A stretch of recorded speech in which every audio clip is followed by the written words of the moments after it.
បាទជាដំបូងសូមគោរពជំរាបសួរលោកគ្រូជាទីគោរពនិងបងប្អូនមិត្តរួមថ្នាក់ទាំងអស់គ្នាជាទីរាប់អានខ្ញុំបាទឈ្មោះសំសីហារស់នៅរាជធានីភ្នំពេញនៃប្រជាណាចក្រកម្ពុជាថ្ងៃនេះគឺជាថ្ងៃអាទិត្យ10រោចខែបុស្សឆ្នាំកុរឯកស័កពុទ្ធសករាជ2563ត្រូវនៅថ្ងៃទី19ខែមករាឆ្នាំ2020នៃគ្រិស្តសករាជនៅក្នុងវីដេអូនេះដែរខ្ញុំនឹងធ្វើការបកស្រាយនៅលំហាត់ NLE 101មេរៀនទី10ដែលខ្ញុំបាទនឹងលើកយកប្រធានបទមួយហើយវាក៏ជាបទពិសោធន៍នៃជីវិតរបស់ខ្ញុំខ្លួនខ្ញុំផ្ទាល់ផងដែរគឺបទពិសោធន៍ជាពលករទៅប្រទេសកូរ៉េជាលើកដំបូងអញ្ចឹងកុំឲ្យខាត់ពេលយូរយើងចូលមកសាច់រឿងយើងតែម្ដង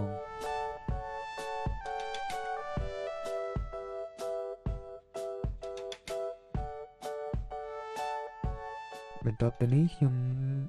សូមលើកយកបទពិសោធន៍នៃការរស់នៅរបស់ខ្ញុំដែលធ្លាប់បានរស់នៅប្រទេសកូរ៉េមានរយៈពេល3ឆ្នាំកន្លងមកនេះមកនិយាយមុនភាសាកូរ៉េខ្ញុំបានរៀននិងប្រឡងដាក់ពាក្យទៅធ្វើការនៅប្រទេសកូរ៉េនោះនៅថ្ងៃទី26ខែតុលាឆ្នាំ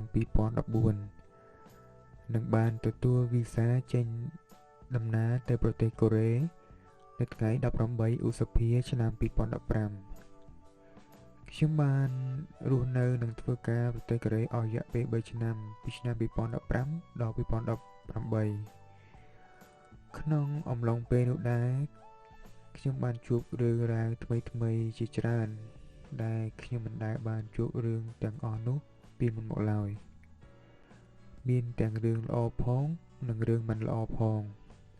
ព្រោះវាជាលើកទី1ហើយក្នុងឆាកជីវិតរបស់ខ្ញុំដែលត្រូវឃ្លាតឆ្ងាយពីក្រុមគ្រួសារ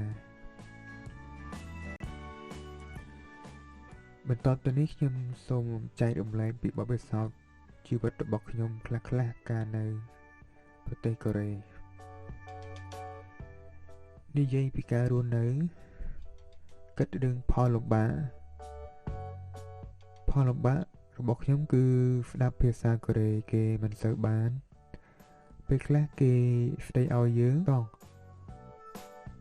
ក៏អរគុណគេដែរព្រោះពាក្យនេះស្ទាត់មាត់ជាងគេទម្រាំតែខ្ញុំអាចស្ដាប់និងនិយាយឆ្លងឆ្លើយជាមួយនេះគេបានប្រាក់ពេលអស់ចិត្តកន្លះឆ្នាំ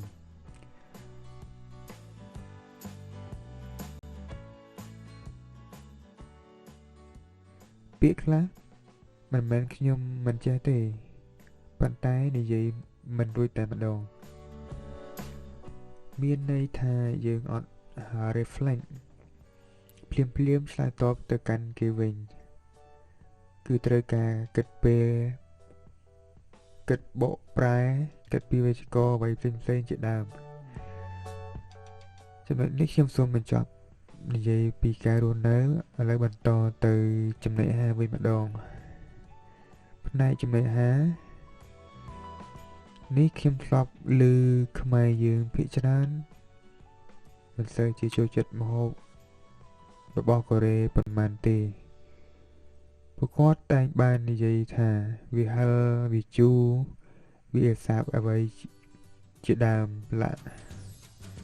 ប៉ុន្តែខ្ញុំចំពោះខ្ញុំ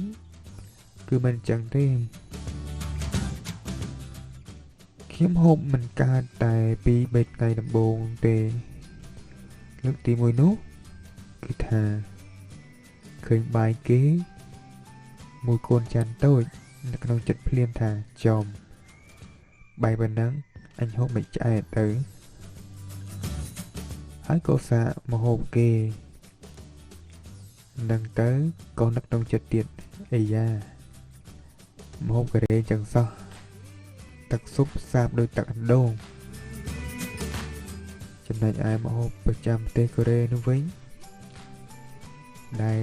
ជាគីមជីនោះចាញ់ស្វ័យជ្រក់ខ្មែរដាច់ Râm lông ban ta pi ngày ta khiêm có chập đàm cận về lấy đôi đi chẳng chừng môn bên tọa tay pi bê nụ móc một cái rê ná đại tha mình chẳng cứ chẳng tặng all nhưng mình cho cái đường há có rê trầm ní mình to tới đường cà thiện với mình đó cà thiện giống một lọc đại lư ta bông bồn có mai dứ nên dây thá và tay có rê ta chẹ bê mà cho đây cái rê làm bốn trong của cái ta bị đôi cho này vì đôi chìa cháy đòn ấy trong bê miền liên lệ po cái nữa nhiễm nó đang chật thà già để chạy bỏ kê men bàn tay sắp ta sải láng mấy cậu bảo thằng ngày bê nước trong của mẹ ròm thà đôi ta khăm ai đại nâng bê phía tao chết bê mệt bảo cái ngọc đài chân bê lấy cả xem tay đã tròn đây cái đầm bầu nó khai pram ta hơi viên đây rồi đây cả đi họ bị tập tranh bị hot bị ở đây chả bàn bị bạch khai mình to bị thưa ca bị bạch khai rồi hot đó khai pram bị khai pram mấy tiếp đơn bà thà cô rế cả đang mình thò mà đà bưu vì cả đang xứng nguồn khó bị máy cả đang hơi sao năm muối bố xong cho muối nâng ca nghiệt trong vừa cả sự cam phong vừa cả này khăn nông rôn cả xú cả đang hói khi mình cho được tiền bên cho bia đời cả đang có chỗ đo rồi đời sắp chơi chứ đâu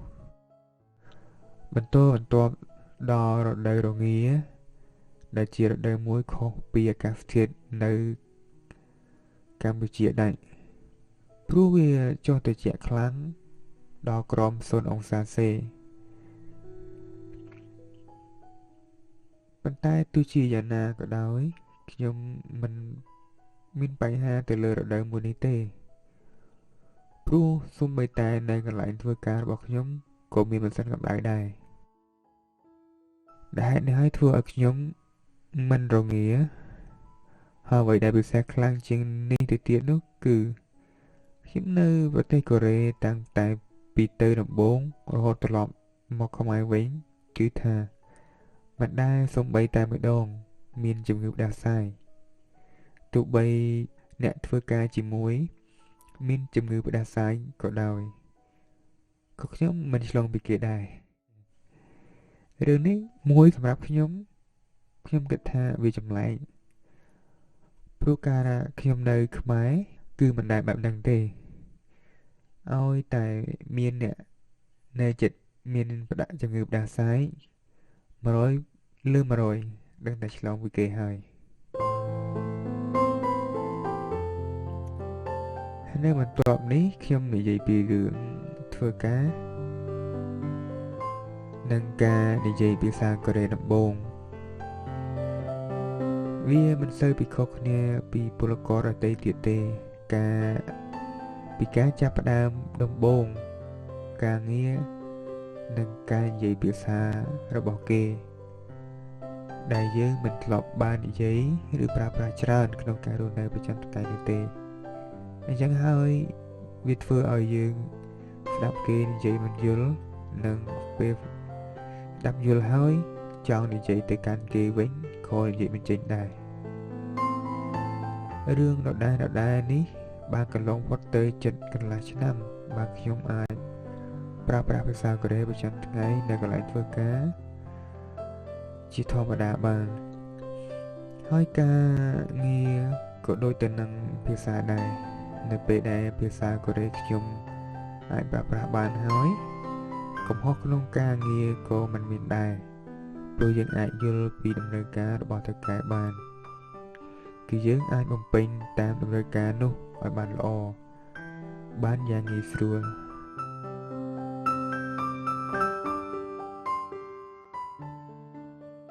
ស សរុបសេចក្តីមកគឺភាសាពិតជាសំខាន់ក្នុងការងារព្រោះយើងអាចធ្វើល្អទៅបានគឺអាស្រ័យទៅលើយើងយល់ពីការងារយល់ពីអ្វីដែលគេចង់បានជារួមការធ្វើបទបង្ហាញរបស់ខ្ញុំនេះវាអាចទុកជាប្រយោជន៍សម្រាប់បងប្អូនខ្មែរយើង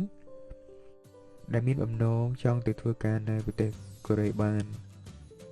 ព្រោះវាជាបទពិសោធន៍ពិតរបស់ខ្ញុំជាក់ស្ដែងយ៉ាងណាមិញខ្ញុំក៏សូមលើកទឹកចិត្តបងប្អូនខ្មែរយើងគឺគ្មានអ្វីដែលថាយើងទៅមិនរួចនោះទេឲ្យតែយើងព្យាយាមធ្វើវាដោយយកចិត្តទុកដាក់នោះដោយពាក្យលោកគ្រូសុខាយើងបានពោលថាចង់ចេះត្រូវបញ្ចេញចលនាបើចេញតែវាចាគឺចេះតែមាត់បាទសូមអរគុណសូមជម្រាបលា